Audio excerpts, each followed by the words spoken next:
no one's home today, so I can speak as loudly as I want. And no one will bother me except my doggy doggo. Elio, you wanna come say hi? Hi, boo boo. You wanna come say hi? Come here. Come here. Oh no, I'm not tricking you with TMI. I don't have any treats. Come here. Come here, Munchkin. Wanna say hi? Okay, not my face though. You have to turn around. Okay, he's on the bed. Useless dog. Sleep right there, Munchkin. Down. Down. Down. Down. You wanna sleep right here? Okay. Let's start. Hi, welcome to my YouTube channel, Lockdown Literary Club. I am Sanjana, and today I'm going to be reviewing 5 of the 10 books I've read in July 2020. The reason I'm doing 5 books at a time instead of doing all the 10 books I did in July is because the videos are turning out to be like really long, 20 minutes or 25 minutes, and it's taking a lot out of me to edit those videos, and I didn't make a video this week because I was just like so exhausted from the whole process of editing. So I thought I'd take pity on myself and make shorter videos, which is why I'm breaking down the books I read into July into 2 parts. So this is part 1. I'll review 5 books today, and I'll review 5 books some point next week, and together that makes 10. Okay, let's get right into it. I have 4 of the books here with me, and the other one is an audiobook, so I'll just put a picture of that up here when it comes up, right? Okay, let's get into it without further ado. The first book I read was The Bell Jar by Sylvia Plath. Wow, this was such a long time ago. Let me see if I can recollect anything from this book. Luckily, I have the sticky tabs to help me along the way. This book was published in 1963, a few weeks before the author killed herself. Ironically enough, this book deals with suicide and depression and how terrible it is sometimes to be a woman in this world. And though this book is set in 1950s, it is incredibly relevant even to the present times. So I'll give you a brief synopsis of the book, and I'll tell you what I liked about it, because I did like this book. This book is told in a first-person narrative style, and it's from the perspective of Esther Greenwood. She is a junior in college, and she's a merit student all her life. She's always been ambitious, always knew what to do next. So she gets this internship for a magazine in New York, and she, along with a lot of other women from all over the country, are part of this internship, and they all have different day jobs, and they're all put in this one hotel together. They also have all these other events structured into their program where they're learning hat making, food tasting, critiquing films, and other stuff. It almost is like a finishing school of sorts.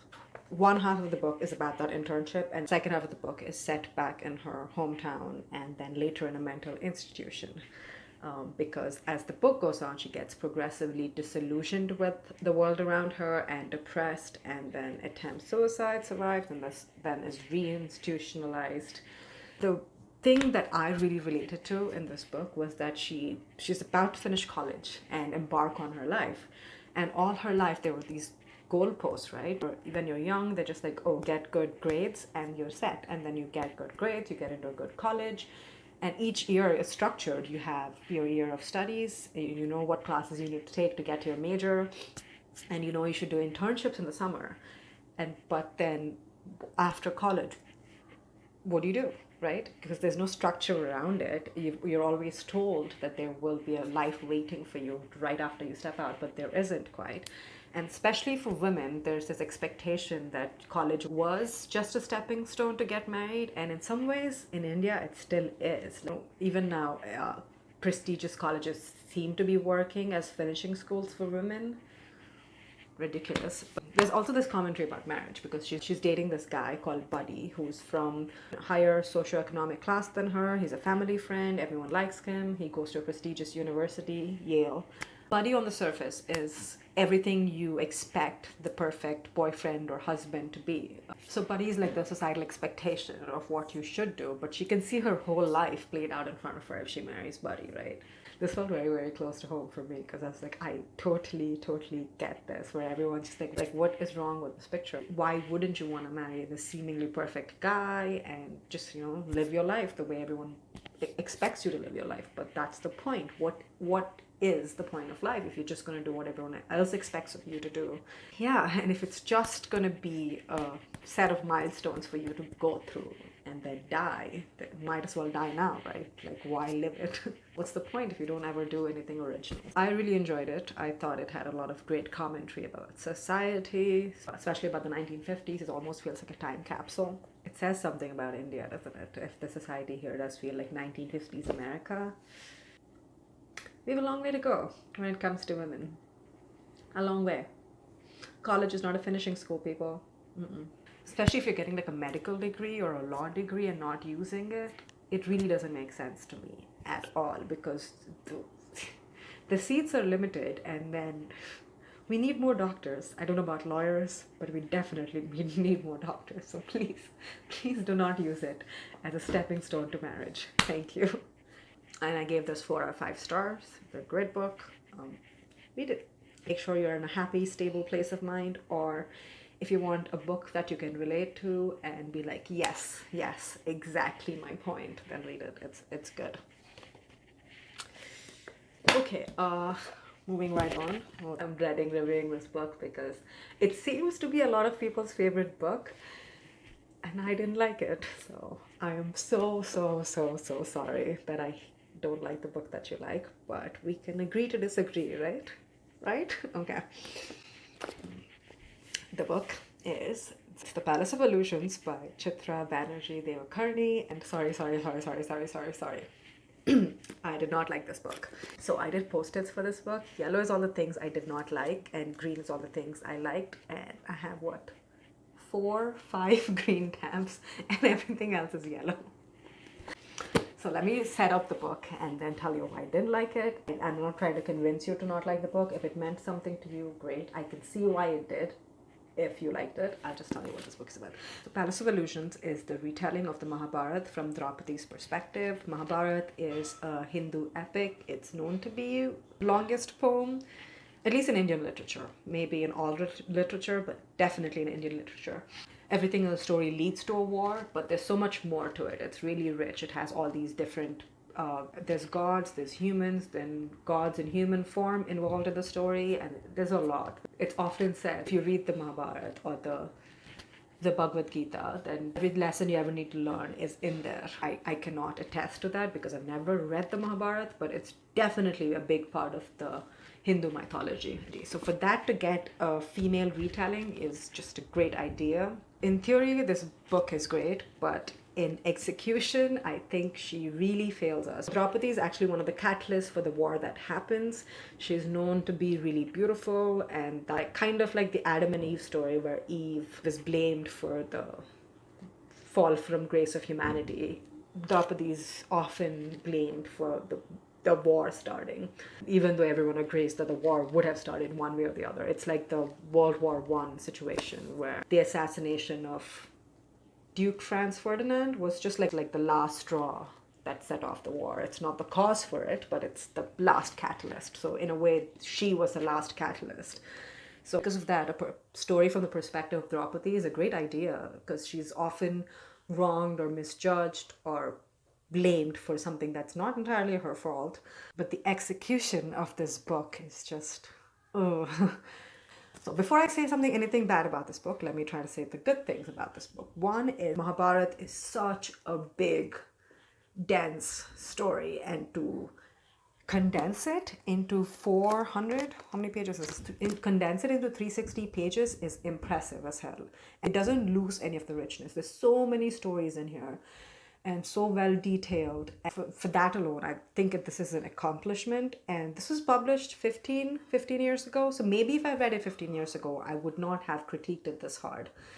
The only reason now I'm critiquing it is because I'm more aware of like writing styles and characters, and I think it fails in a lot of aspects. And I will tell you what those are. So I don't need my characters to be likable. In fact, I like when my main protagonists have an edge to them. And I really like anti-heroes because flaws are more relatable than perfection. Which is why in The Forest of Enchantments, the Sita story, I did not relate to Sita as much because she doesn't seem to have any flaws. Here, Draupadi does have flaws, which is good. good thing that she has flaws, because even gods reincarnated have flaws. But the issue here is that this story is from her birth to her death, or she's not born as much as she walks out of fire, fully formed and fully aware of the world around her. So it's from her emergence to her death. In all of that story, she doesn't seem to have grown as a person. There's zero character growth. There's no remorse anywhere or no lesson learned. She seems to have stuck to this "I am always right" mentality, and her entire life Draupadi is infatuated with one man, none of whom her husband. Not that I think you have to be in love with your husband. I'm okay with that, but the infatuation is what bothers me, because she had maybe a couple, 3, 4 interactions with this person. It's all projection of what she thinks he is, or it's all hearsay. And as a 18, a 20, even a 25-year-old, I understand the infatuation. But as she's getting older and experiencing life, and still the infatuation is there, it does not make any sense to me that she's still like infatuated with him as she's dying. She's still thinking about that one person who's just barely had an interaction with. Like, what have you learned in life? And it's not just that. I reread this part like 5 times to make sure that it's him that said it.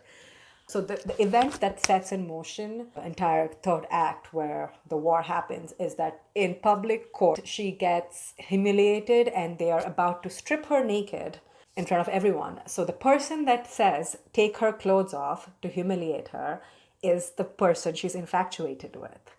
And I'm like, are you kidding me? You're in love with this person who wants you to be stripped in front of everyone? This is the person you're in love with? She gets really mad at him for that. But even after this event, she's very quick to forgive him, but not quick to forgive any of her husbands. She holds grudges against all of them throughout the book. What really pissed me off was this chapter called Sari 25, chapter 25.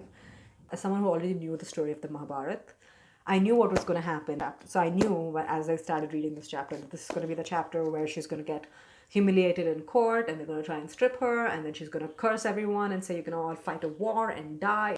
All your families are going to weep because of what you tried to do to me. This is, in a way, supposed to be the biggest mistake Draupadi ever makes, because in a moment of anger, she condemns thousands and thousands of people to misery. And it's understandable that she makes a mistake, because as someone who's assaulted and humiliated, you would understand her anger. You don't need to justify her anger any more than the fact that she was being assaulted, right? What does the author do? This is the only chapter he mentions Draupadi's period in. So she's explaining like how everyone else is in court, and she's in her quarters chilling with her chambermaids, and she says, it was my time of the month. And I kind of lost it here, because I'm like, why would you include this detail in this chapter? What purpose does it serve other than to give a justification to why she was quick to anger? And I cannot even put in words why that pisses me off so much, because men always do this. Men always belittle women's outbursts. Anytime a woman expresses an emotion that's not pleasant, diplomatic, or docile, they're like, oh, is it your time of the month? Are you pissed off because it's your period, or you're just pissed off? And that just always belittles you and your emotions and takes away your agency. And for the author to do this, it just, I don't know if it was intentional. I really hope that I'm just like reading way too much into this. I can excuse the period thing, but I could not excuse the character growth or the infatuation issues in this book. So, and the reason you're telling a story is because you think your main protagonist is a wronged woman. It is weird that that protagonist hates every other woman in this book. Literally, she does not talk about a single female character in a positive light. By the end of the book, she kind of forgives a few of them or understands a few of them a little bit, but I think it's too little too late.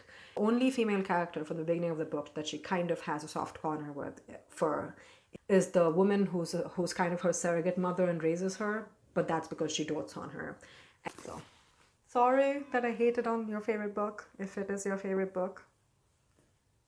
And go ahead, tell me how I'm wrong. I really don't mind. So do tell me what you liked about this book. I would really like to have a different perspective on this book. But as it stands, as of now, I don't like it. 2 out of 5 stars. That out of the way, I can talk about the rest of the books in peace. So, next book I read is The Sellout by Beatty. This won the Man Booker Prize in 2016. It is a fantastic book. I adored it. It is a satire. So satire is when you use humor or exaggeration or extreme ridicule to kind of criticize and contrast real events. So to kind of critique and expose reality. Satire is a form of humor, and it's one of my favorite forms of humor. I love satire and sarcasm, and it's just great book. I absolutely adored it. So the protagonist of this book is this black man living in a fictional community called Dickens in the Los Angeles city, LA city. Community of the town Dickens that he lives in is supposed to be a fictionalized version of Compton, if I'm not wrong. At least the description of it really fit Compton to me. As the book starts out, the protagonist is fighting a lawsuit in the Supreme Court of the United States. His case goes through all the lower courts and ends up at the Supreme Court, and then he goes back and tells you how he ended up at the Supreme Court, all the events that led up to it. And it's just so funny, because the case against him is that he tried to reinstate slavery in the United States. Well, specifically in Dickens, the community of Dickens that he lives in, but that's all the United States. So it's kind of using this extreme example to shine lights on the reality of society of slavery is illegal, but that doesn't mean that it hasn't already affected the disparities of life. The pop culture references are just on point. It's so well written, it's so clever. And the fact that it's set in LA might have been a bonus for it, because I went to college in LA, so a lot of the neighborhoods he talks about, Santa Monica, Malibu, Dickens, which is Compton, though that's the area I know the least of, it felt very much like I know this place, and it added bonus that it's in it. I gave it 5 out of 5 stars. And I would highly recommend you read it, especially this year that everyone is looking for a good way to educate themselves with the Black Lives Movement. This would be great. It doesn't necessarily tell you all the transgressions done against Black people, because it's a fictional story, but it uses metaphor as a way of communicating the racial injustices of our societies. As someone who always leans towards the poetic instead of the realistic depiction of things, I really enjoyed it. It is a great book. Read it and laugh. You're just going to laugh throughout. It's just hilarious. The next book I read, I don't have a copy of. It's Believe Me by Izzard. And I didn't like this book as much. There are parts of the book that are nice, especially every time Izzard talks about his mother. It's great, but I actually didn't like this book. If you guys don't know who Izzard is a British comedian. He's really funny. If you look up his YouTube videos or his comedy specials, and it's just great. He's one of the comedians I really enjoy. He is one of my favorite comedians of all time. So I'm surprised I didn't like his book, mostly because it's very long and boring at times. And if you're interested in how to become a performer, maybe this might be a book for you, but the way he tells it, I didn't enjoy it. The one chapter I really enjoyed was the one where he runs 27 marathons in 27 days in South Africa for a charity. Yeah, he's insane. 27 marathons in 27 days is insane. And he gets like a health problem in the middle of that stretch, and then so because of that he loses like 1 day where he spends it in the hospital. And to make up for that, he runs 2 marathons on a single day later. It's just I cannot even fathom how he has the body strength to do it. So that chapter was really good. But other than that, everything else in the book was very redundant and slow. There's a documentary he mentions in this book that he did called Believe. That is supposed to be good. So watch the documentary instead of reading the book. I haven't watched the documentary, but that documentary won an Emmy. So I'm sure the documentary is much better than the book. So 2 out of 5 stars. I'm sorry, Izzard. I love your stand-up comedy, but I don't know, writing books, maybe it's just not for you. Sorry. And the last book I have is All the Light You Cannot See by Anthony Doerr. This book won the Pulitzer Prize for Fiction in 2015, and it is a great book. I gave this book 5 out of 5 stars. In some ways, this book reminded me of The Book Thief, and that is a good comparison because Book Thief is one of my favorite books of all time. This book is partly set in France and partly set in Germany. The two main characters, Mary-Laure is French and Werner is German. So they're teenagers, both caught in the war. Werner is part of the Hitler Youth and Mary-Lou is a teenage blind girl. Being a teenager with disabilities would always be hard. And I'm sure it's a billion times worse if it's during World War II and people are being thrown in concentration camps for having disabilities. So it's a lot. I mean, there's World War II, there's two teenage characters, there's a disability, and there's a beautiful French town called Saint-Malo. And Marie-Laure's father is just the best. I love her father. Marie-Laure's father is what all people should always aspire to be. And as if all these elements are not enough, there's also this fantasy element to it about a red diamond. Oh, so this diamond, which is called the Sea of Flames, is the one that keeps popping up all over the story, and it's all the characters in the book are either motivated by it or it sets in motion a bunch of events which affect all the main characters. Some people are critical of the fact that, why would you add a fantasy element to such a horrific situation, that it might be too soon to treat the story this way, but I didn't think so. I think sometimes you need something otherworldly to like heighten an experience. So this was good for that. The other thing I really liked about the book is the conclusion, because it seemed very realistic to me that life does not end with perfectly tight endings, and I highly recommend this book and this one too. These two are both just great reads, and yeah, read them. They're good. This one made me cry and laugh, and people exhibiting compassion, humanity in the darkest of times is the thing that gives you hope, right?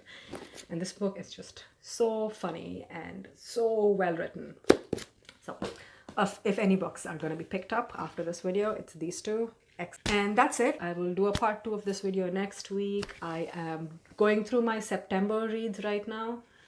Thanks for watching my video, and I think I've apologized enough for dissing Chitra, Banerjee, Divakaruni. At this point, I've realized that she just writes female characters in a way that I don't personally like, but that just might be my issue, and if that's not your issue, don't worry about it. I'm sure there's books I like which you don't at all understand.